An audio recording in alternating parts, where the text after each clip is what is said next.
오늘은 베드로의 설교의 내용을 같이 함께 고백을 했습니다.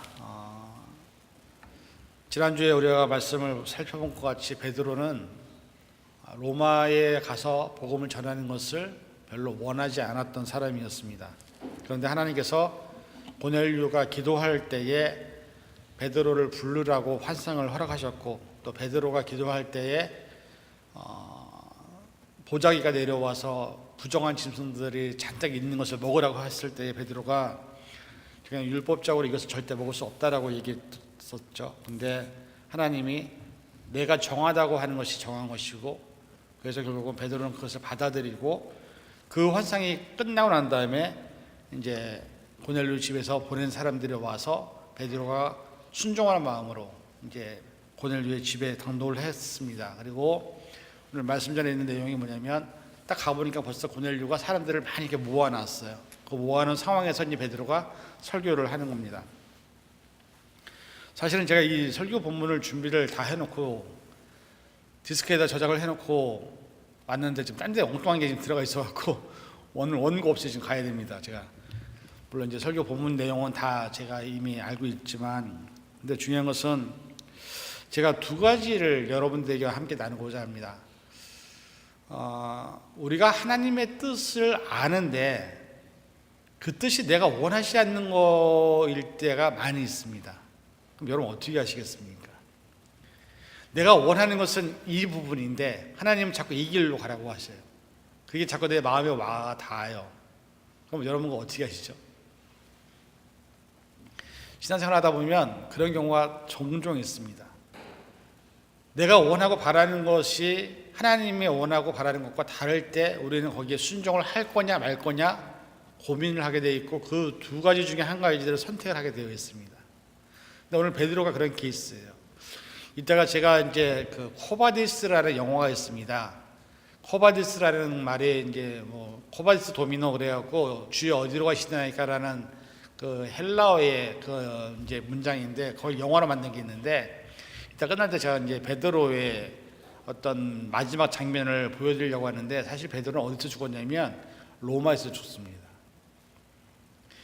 베드로가 로마를 가기 싫어했던 것은 로마의 복음이 전해지는 것이 자기 생각에는 절대 맞지 않았고, 절대 이거는 하나님의 뜻이 아니라고 믿고 있었거든요. 그리고 로마에 있는 사람들은 다 부정하다고 생각했습니다. 왜냐하면 유대인들은 선민의식이 있었습니다.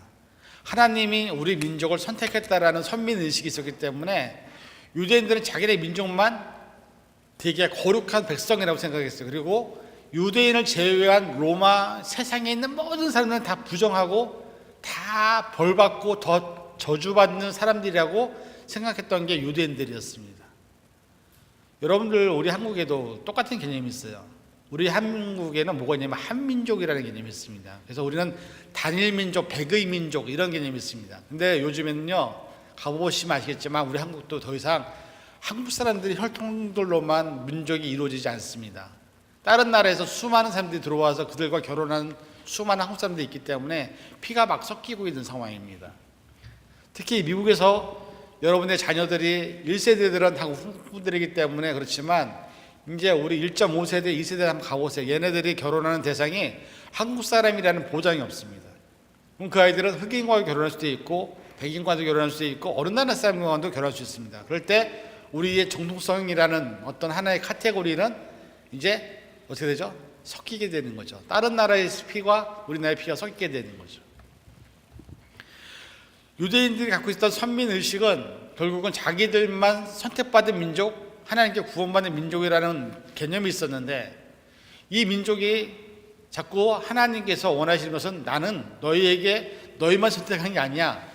하나님의 뜻은 뭐였냐면 유대인들을 통해서 전 세계의 모든 사람들이 하나님을 만나게 하는 것이 하나님의 뜻이었습니다.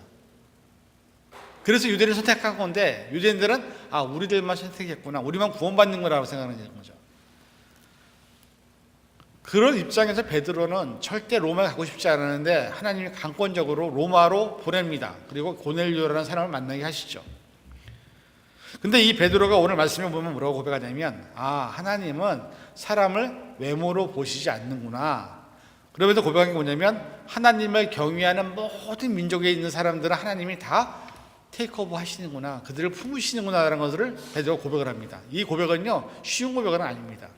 근데 중요한 것은 베드로가 이런 고백을 할 때까지 하나님이 여러분들이 갖고 있는 생각과 여러분이 갖고 있는 어떤 머리의 지식과 경험들을요 부서뜨리는 역할을 계속해서 하나님이 일을 하시는 거예요. 예전에 베토벤인가요? 모차르트인가 기억이 잘 안 나는데 그 사람이 자기 밑으로 제자를 뒀습니다. 2명의 제자가 들어왔습니다. 한 명은 대학 때부터 음악 공부를 한 사람이었습니다. 그래서 음악적인 공부를 많이 한 사람이기 때문에 조금만 가르쳐줘도 다 아는 사람이었습니다. 근데 제자 또 한 명은 음악의 음자도 모릅니다. 도레미파솔라시도 모릅니다. 악보도 모릅니다. 음정 자체를 볼 줄 몰라요. 2명의 제자가 들어왔는데 이 유명한 음악의 대가가 음악 공부를 계속해서 해왔던 사람들에게는 돈을 되게 비싸게 수업료를 받았어요. 그리고 음악 공부를 한 번도 하지 않은 사람에게는 공짜로 음악 공부를 가르쳐줬어요. 그랬더니 음악 공부를 한 사람이 선생에게 묻습니다. 선생님, 나는 지금까지 계속 음악 공부를 해온 사람인데 쟤는 음악 공부를 한 번도 하지 않은 사람인데 어떻게 나한테 더 많은 수업료를 받습니까? 라고 물어봤어요. 그랬더니 그 선생님이 뭐라고 말씀하냐면, 야, 네가 음악 공부를 한 것은 맞지만 네가 음악 공부한 것을 내가 너에게 그 음악 공부 지금까지 해왔던 것을 다 깨부수려면 나는 수많은 시간과 수많은 에너지를 쏟아 부어야만 내 거가 너에게 들어간다. 너가 갖고 있는 이미 지식과 여러 가지 많은 것들은 도저히 깨기가 힘들다. 그래서 너는 비싸게 받을 수밖에 없지만 저 사람은 머리에 아무것도 없기 때문에 하나씩 집어넣어주기만 하면 자연적으로 다 들어간다는 거죠. 이게 무슨 말인지 아십니까? 유대인들은 하나님의 율법으로만 세워진 사람들입니다.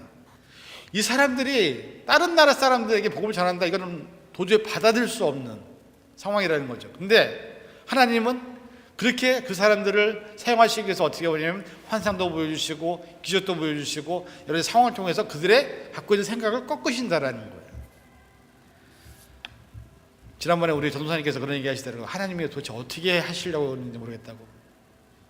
오늘 제가 그 말씀을 드린다고 했잖아요. 하나님은 순종하는 사람들을 통해서 일을 하세요. 내가 갖고 있는 생각, 내가 갖고 있는 지식, 내가 갖고 있는 경험을 갖고 계속 고집하지 그러면 하나님은 절대로 그 사람들을 통해 일을 안 하세요. 그냥 나를 포기하는 사람들, 가라 하면 가는 사람들. 베드로의 고백이 그겁니다. 와보니까 왜 자기 생각에는 로마에 있는 사람들은요 다 로마에는 수많은 신들이 있었습니다. 그 신들을 섬기고 있는 사람들이 하나님을 믿을 리가 없었어요. 근데 고넬료 집에 딱 가보니까 어떻게 되냐면 고넬료 집안은 사람들이 다 하나님을 섬기고 있는 사람들이고 경외하고 하나님을 예배하는 사람들인 거예요. 하나님은 우리의 겉모습이 아니라 하나님을 경외하는 사람들을 부르셔서 이렇게 모아 놓으시는구나 라는 것을 깨닫게 되는 거죠. 근데 중요한 것은 뭐냐면 베드로는 선택할 수 있었어요. 하나님 나 안 가요? 못 가요. 어떻게 요나처럼 나 안 갈 테니까 하나님 알아서 하세요라고 베드로를 얼마든지 할 수 있었습니다. 그러나 베드로는 보자기의 환상을 보면서 깨달은 게 뭐예요? 하나님이 부정하다고 하는 것을, 우리가 부정하다고 하는 것을 하나님 정하다고 하면 그게 정한 것이 되는구나라는 것을 깨달은 거죠. 즉 무슨 말이냐면 여러분들이 생각하고 사고하는 것들이 이건 아닌데, 이거는 말도 안 되는데 라고 얘기하는 것들이 하나님께서 그거 말이 되라고 얘기하면 그거는 되는 거예요. 어른들이 아이들과 대화할 때 제일 많이 부딪히는 게 이런 것들 아닌가요? 자, 어른들은 세상을 경험했어요. 인생을 살아봤어요. 인생을 살 때 어떤 게 중요하고 어떤 것들이 더 필요하고 어떤 것들이 더 그 아이의 인생에 있어서 중요한 걸 알아요. 그래서 어른들이 우리 아이들에게 뭘 해줍니까? 충고도 해주고 어드바이스도 해주고 인생을 이렇게 살아라 얘기하면 애들이 뭐라고 얘기해요? 엄마는 그거 어떻게 알아? 엄마가 어떻게 알아? 다 내가 알아서 해. 걱정하지 마 제발. 내가 알아서 할 테니까 엄마는 엄마 삶 살아. 나는 내 삶도 살 거야. 그러지 않아요? 그럼 여러분들은 어떤 마음이 드십니까? 그게 아닌데? 저렇게 살면 안 되는데? 저렇게 살면 나중에 분명히 후회할 텐데 알면서도 어떻게 해요? 그 아이들을 고집을 꺾을 수가 없어요. 여러분, 우리가 세상을 살면서 하나님 어떻게 이해하는지 아십니까? 우리의 인간관계를 통해서 우리 하나님을 이해할 수 있어요. 여러분들이 자녀들에게 할 때 자녀들이 말을 안 듣잖아요. 근데 하나님이 우리에게 말할 때 우리도 똑같이 말을 안 듣거든요. 여러분들이 자녀들이 아파할 때 그 아픈 모습을 보면서 마음이 아픈 것처럼 하나님도 우리를 보실 때 우리가 아파하는 모습을 보면서 하나님이 아파하고 있다는 것을 우리는 깨달아야 되는데, 결국은 우리가 인간관계를 만들면서 내가 부모가 어릴 때 자녀를 있다가 부모가 돼보고 아이를 낳아보고 아이를 키워보고 하면서 우리가 어떻게 되는지 아십니까? 하나님이 어떤 마음이신지를 깨닫게 되는 그 과정을 통해서.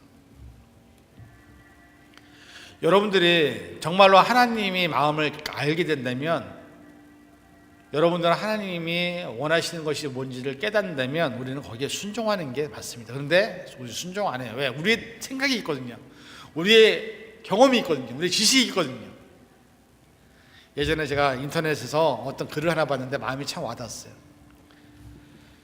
10대 때는 철이 없고 20대에는 돈이 없고 30대에는 집이 없고 뭐 40대에는 뭐가 없고 이렇게 해서 이렇게 나이별로 이렇게 하는 게 있더라고요. 근데 그때 그 글에서 뭐라고 얘기하냐면 50대가 넘으니까는 아, 그때 우리가 부모님이 나에게 하셨단 말을 들을 걸 하고 후회를 한다는 얘기를 들었어요.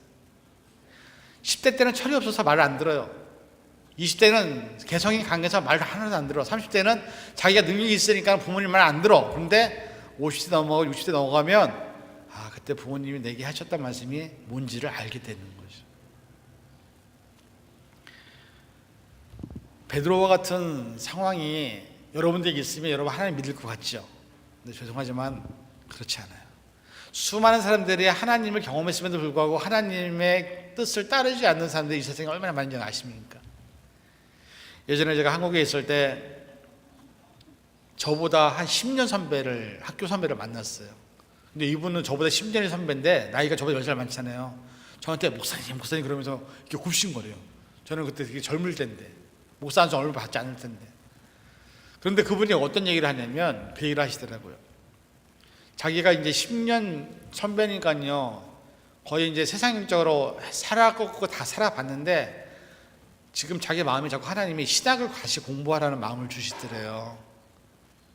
근데 하고 싶지 않대요. 왜? 자기 아이들이 지금 현재 고등학교, 이제 대학교 가는 아이들이 있는데 얘네를 뒷바라지를 해야 되는 아버지 입장에서 신학 공부를 시작하면은 도대체 무슨 돈으로 아이를 뒷바라지를 하겠습니까? 그러니까는 그분이 싫은데 어쩔 수 없이 자꾸 하나님이 그런 마음을 주셔서 그냥 했대요. 근데 그걸 하게 된 이유를 어떻게 얘기하시냐면, 그분이 그때 당시 한 40대, 40대 후반인가 그랬거든요. 50대 거의 이제. 그러면서 나름대로 이제 직장 생활하면서 돈을 모아놓은 게 있었어요. 근데 하나님이 야, 너 가서 시도 공부에 마음을 주시는데, 그때 그분이 얘기했대. 하나님, 내가 우리 아이들이 지금 고등학교를 졸업하고 대학교를 가야 되는데 저희를 어떻게 뒷바라지 합니까? 그랬더니 하나님 하시는 말씀이, 야, 너 돈 벌어오는 거 있잖아. 그걸 써 일단. 그래서 그분이 하기가 자기가 지금 직장 생활하면서 돈 벌어오는 게 있으니까 일단 그럼 하겠다고 해놓은 거예요. 그 다음에 또다시 물어봤대요. 하나님, 그러면 그 다음엔 제가 제 아이들을 어떻게 케어를 합니까? 그랬더니 하나님이 이런 말씀 하시더래요. 네가 케어하는 것보다 내가 케어하는 게 더 낫다. 네가 해봐야 얼마나 하겠냐. 그분이 그 얘기를 딱 듣는 순간에 아, 내 아이들은 내가 케어하는 게 아니라 하나님이 돌보시는 거구나 하고 인정하게 되고, 그 다음에 이제 신학 공부를 시작하신 거예요. 50대에. 여러분, 사람이 자기의 생각으로 모든 걸 다 할 수 있을 것 같지만 인생을 살아보면 자기 뜻대로 안 되는 게 우리 인생이에요. 여러분이 꿈꾸는 인생에 어떤 플랜이 있죠. 그래서 10대 때, 20대 때, 30대 때 결혼하고 40대 때 집을 사고 50대 때 뭐 그렇게 사는 사람이 이 세상에 몇 프로나 있겠습니까? 사람은 어떻게 보면 하나님의 뜻에 의해서 사는 사람들이에요. 근데 문제는 우리는 그것을 인정하기를 되게 싫어해요. 왜? 하나님의 뜻은 내가 생각하는 것보다 별로라고 생각하거든요.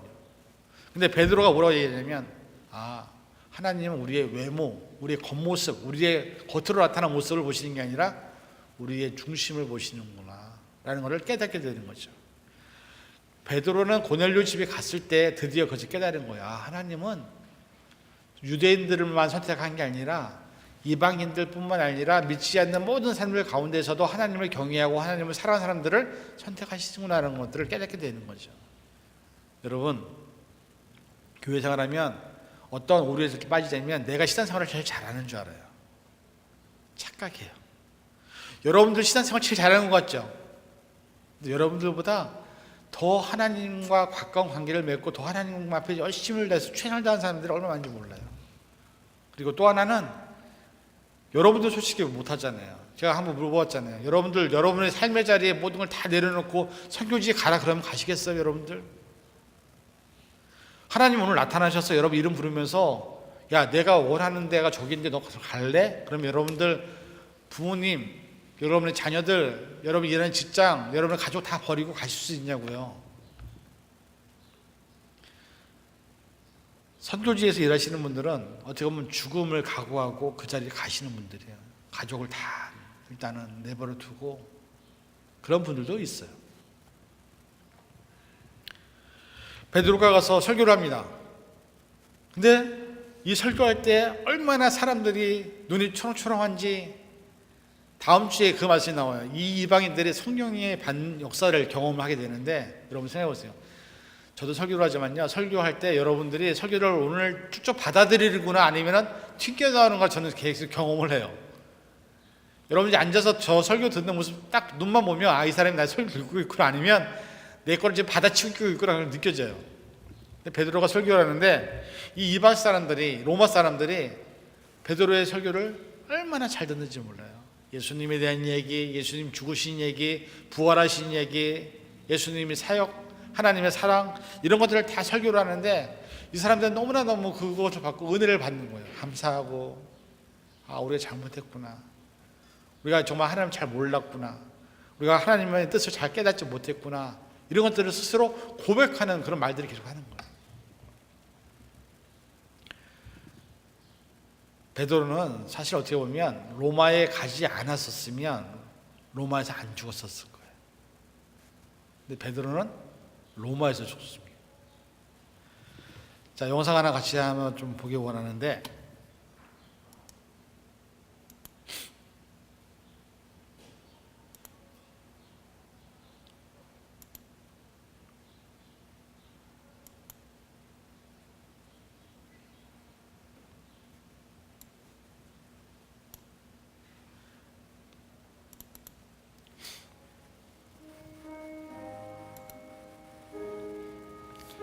코바디스라는 영화의 한 장면들입니다. 한번 보십시오. 네로 왕자가 기독교인들을 박해하기 위해서 일부러 로마에다 불을 질렀습니다. 그래서 로마에 있는 모든 사람을 다 죽였습니다. 그리고 난 다음에 이것을 기독교인들이 했다라고 거짓말로 다 퍼뜨렸어요.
저 사람들은 지금 원형 교회장 안에서 사자들의 밥이 되기 위해서 기다리고 있는 사람들이에요. 그리스도인들입니다.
만약에 베드로가 저 결말을 알고 있었다면 로마에 있는 고넬료 집에 가려고 했었을까요? 아마 안 갔을지도 몰라, 인간적으로는. 근데 베드로는 나중에 아까 영화에서 봤던 것처럼 그 아이의 음성을 통해서 듣는 주님의 음성을 깨닫습니다. 그리고 자기가 다시 마지막에는 로마로 가서 원형 경기장에서 죽음을 앞에 두고 있는 그리스도인들을 향해서 위로하고 메시지를 증거하고 결국은 자기도 로마에서 십자가에 거꾸로 처형을 당하는 순교의 삶을 살아갑니다. 하나님의 일꾼으로 부름을 받는다는 것은 뭐냐면 내 의지와 생각을 다 내려놓는다는 거예요. 그리고 하나님 뜻대로 그냥 순종하는 것에서부터 하나님은 나를 통해 일하신다는 거죠. 저와 여러분들이 교회를 다니고 신앙생활을 할 때 가장 중요한 것은 뭐냐면 하나님의 뜻이 내게 무엇을 원하느냐를 찾는 겁니다.